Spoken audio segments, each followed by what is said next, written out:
آپ کی سلامتی ہو۔ الصبا عربی زبان کا مرکب لفظ ہے۔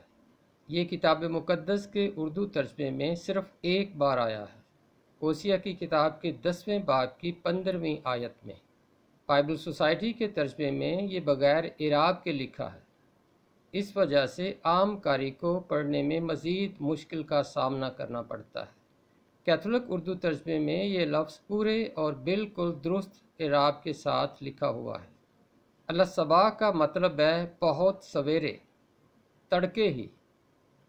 اس کا درست تلفظ ہے الصبا، بالکل اسی طرح اعلان یعنی علانیہ طور پر، بغیر کسی روک ٹوک کے۔